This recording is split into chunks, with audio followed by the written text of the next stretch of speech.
Our friend Dan Orlovsky from ESPN has stopped by. And Dan, I will give you the floor on your thoughts on Super Bowl 57 and what you think of 2 days later from it.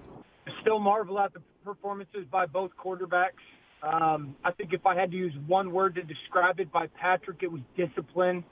And that's probably the most impressive thing, not only of the game, but what Patrick has become as a player, is a disciplined player, because his talent would say he doesn't need to play in that fashion.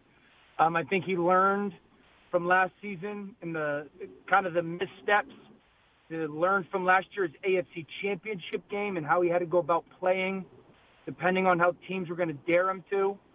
Tough when it comes to his just mental and physical toughness. We don't look at it because of his talent is so tremendous. I mean, Rich, to contextualize the performance, if you are a starting quarterback and you go out in 7-on-7, so no offensive and or defensive lines, and you go, I think he was 13 of 14. You go 13 of 14, and that one incompletion is a throwaway. That's really, really good. Like, I've been around, I've watched guys, Matthew practice, I've watched Goff practice, Peyton. I don't know if I've ever seen guys, I've seen guys go 14 of 14, I've seen guys go 13 of 14, but it didn't happen that often. And to do that, man, is so impressive. And then for Jalen, best I've ever seen Jalen play. And I've seen Jalen take every snap since he started at Alabama. He had 4 or 5 wild throws that were about ball placement. Yeah. And if they came from Rodgers or Brady or Patrick, we'd be talking about him more. So I think if you're Philly, you sit back and you're devastated to blow that lead. But you go, oh, man, like we're the new king of the castle in the NFC with that quarterback. So let me guess the Jalen Hurts throws, the 2 third-down throws on that third-down drive to Goddard to extend third and longs, the touchdown to A.J. Brown where he put that ball, right? I mean, and then the one to Watkins that Watkins dropped. That's another one.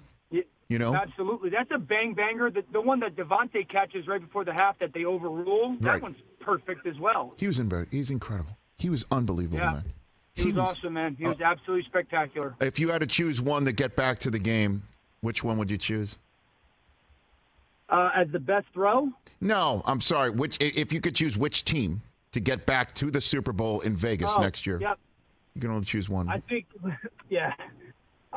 That's sports talk radio. I've tried to shy away from this. I've tried to shy away from picking just the quarterback. Yes. And I didn't. I picked Philly to win this past week because I thought their offense played well. Kansas City, just because, I mean, if you look at the team, I think they were third in the NFL this year when it comes to the amount of snaps rookies played. Houston and Chicago being 1-2. The fact that Kansas City won the Super Bowl being 3. They got right around middle of the pack cap space for next year, 11 picks. I'd pick them even in the vaunted AFC. Yeah, I totally hear you on that front. I'm just wondering if Philly, paying Hurts and what that's going to mean, to their cap and what that might mean to. But I totally trust Howie Roseman to do it. And to me, I hear you. I would probably go the same way with Kansas City, especially because, don't you think receivers around the league are going to start looking at Kansas City and go, well, I mean, if Juju, you got him for a year and you got MVS and you gave them rings, stick me in there, right? Tony, look at Kadarius Tony. I mean, don't you think they're going to do that? Tony, absolutely. I think depending on what Juju gets on the open market too, yes. What does he get from another? Oh, okay, I'll go somewhere for a year. Totally with Kadarius Tony. Hey, get me to Kansas City. I think teams are going to look at it as a little bit of blueprint as well. I think quarterbacks are. I think, a guy like Joe Burrow or a guy like Justin Herbert or even Jalen might look at it and say, okay, I know I want X amount of dollars to break whatever. But Patrick, I think next year is going to be the 6th highest paid quarterback in football. So, the freedom that allows and how much, not only the winning, but how much he's going to make off the field because of the winning, a la Tom Brady. Right. So, yeah, here's my big question with Philly right now. Obviously, losing both coordinators. I don't think losing Steichen is going to be this. Well, that's not a disrespect to him. I think Brian Johnson's their quarterback coach has a chance to step right in. I'd say the biggest question is, what does Kelsey do? What Kelsey is a massive piece of what they do. Until I know that, I feel very, very, very good, very good. But I don't know if I'm ready. I think they should be Super Bowl contenders, no question. Dan Orlovsky here on the Rich Eisen Show. All right, let's turn the page then in the few minutes that we have left here remaining.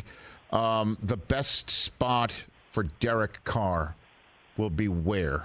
Where do you think he fits best? Yeah, I really think it's the Carolina Panthers. One, Carolina's got a tremendous staff that Frank Reich is putting together. I know everyone says Tampa and New Orleans. They're both $50+ million over the cap. So if you're Derek Carr, do those teams look good right now as far as appealing when it comes to, one, I don't know who the play caller is in Tampa, and then two, what's the team going to look like after you pay me $35-40 million? Well, what is that team then going to look like when it comes to some pieces that may have to move on financially? Carolina's really good on defense, young offensive line that I think's got a chance to be a top 10 unit. DJ Moore's very good, 2 backs. Frank Reich, I like New York.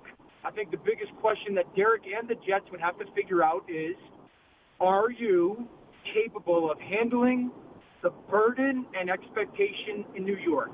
It's not can you play. We know that Derek can. That is going to be a win or all hell breaks loose situation in New York next year. And you've got to figure out if you're capable of wearing that 24/7 for 6 months plus straight. Well, then who would be the New York Jet quarterback of choice? I mean, Jimmy G's free. Aaron Rodgers is about to go into his week of darkness therapy. Yeah. He must know. I mean, and he must know going into his stint away from everybody else exactly what options he's thinking about. I mean, he must know exactly who's really interested in him and what his choices are going in for him to have his own thoughts. What do you think the Jets? Yeah. Who would fit the Jet system? Do you think? I think the Jets have to take big swing next year. I'm taking out Jimmy Garoppolo and Geno from this conversation from right now because I don't think that's the big swing. One, Aaron Rodgers. It is what it is. I get it. It's a roll of the dice. There's no questions asked. You got to swing big. Number two, Lamar Jackson. Does Baltimore tag him, and then what do they want for him? I just think that's a very real thing. Number three, Matthew Stafford. Where does he fit with the contract situation with the Rams? How would the Rams view their football team next year? And what does it cost to get him? And the fourth, I'd say Dak Prescott from Dallas. They're not in a great cap situation. He's going to be expensive. Are they disappointed after last year? I'd say those are the four things. As likelihood of the Dak situation, pretty minimal, but that would be the four-step process if I was the Jets. So let's linger on the Ravens and Lamar for a brief bit here. Dan Orlovsky from ESPN on the program. Todd Monken was just hired as the play caller from Georgia, yes, but he spent considerable time in the league. He was Freddie Kitchens' one-and-done coordinator. He was the coordinator for Jameis in Tampa and wasn't retained by Arians when he brought his own people in. What does that hire mean in your estimation, for the Ravens and their thought process with Lamar in any way, shape, or form? You got anything for me there, Dan? Yeah, I love this for Lamar if he's in Baltimore. And if I was Lamar, I would be sitting there going, that's what I wanted. Huh. This is the next generation or evolution of my career. Pro-style play caller. I know Todd from calling Georgia games. Really smart. Totally about, hey, what do I have, and how do we make those guys work? Really matchup-based, understanding this guy does this stuff well. We're going to feature him in those roles. So I love that for Lamar. I think it's a pro-style offense. That's what Lamar thrives in. I still think he would utilize some of the quarterback run. So I love it for and if Lamar is still in Baltimore. I don't know if that is so much impactful as much as it seems like the financial situation in Baltimore. Huh. Do you knock on the Bears' door to see if in any way, shape, or form Justin Fields is available? In any way, shape, or form, and knowing who the quarterbacks are coming in? Do you think there's anything like that, or no? No, I still don't think so, because as much as I'm loving the next 3 or 4 years for Justin, Me too. That's a big roll of the dice if you're the Jets. Huh. Taking a second-year player, and hey, now you're going to a new city, new team, new people, new offense. I think that would be a roll of the dice. I also, if I'm the Bears, you'd have to probably, I don't know if I'm loving getting rid of a player that really has a ton of promise right now. So I don't hate the idea, Rich. I don't. That makes me cautious with the expectations in New York next season. Well, because I had Justin on my show last week, and I point blank said, "Are you ready for this question to be asked?" And I know I'm asking it, and I'm not doing that just to create an echo chamber here. I just know the way this works with the talent evaluation portion of the calendar when the team's got a first overall selection. They're going to want the most for that selection if they trade it, and the best way to get the most is to make it seem like they're interested in any quarterback that another team might have to fall in love with, right? I mean, so absolutely. that's the way the Niners benefited from that. When unfortunately for the Bears, they fan base, they fell in love with Trubisky and not Mahomes. Yeah. But the benefit for the Bears is Houston sitting at 2. Right. I mean, that's the benefit for the Bears, is they don't have to necessarily go all in. While I agree with that, Ryan Poles, the GM, needs to make everyone think, hey, I'm taking Bryce Young or whoever. Right. Because the butterfly effect is, okay, let's live in a world where the Jets say X amount of first-round picks, great, we're going to give them to you. You better be dead set on the kid that you do take. Right. It's we hit, because you feel really good about Justin right now. So I don't know if you're there. Does that quarterback that somebody falls head over heels for, is that kid in the draft, do you think? I don't know how deep you are into that tape Rich, yet. Dan? I can tell you this right now. Yeah. I just started to study him. Mm-hmm. I know it's corny to say draft day, Vontae Mack, no matter what. Bryce Young is so good. Is that right? Rich. I mean, he is so good. And I know he's not big. I know he's not. I saw him this weekend. Me too. He's not. He is so good, man. He's Steph Curry.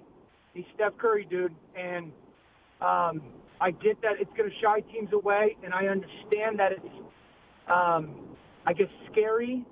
He can flat out play.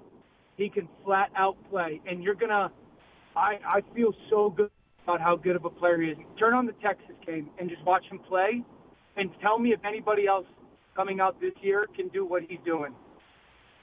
So he's that guy. Okay. He's him. Rich, he's awesome. Okay. He's awesome. How about that? Dan Orlovsky, you are too. Thanks for the time, brother. Greatly appreciate it. Bro. You be well. Let's chat again soon. Thanks again. That's Dan Orlovsky of ESPN.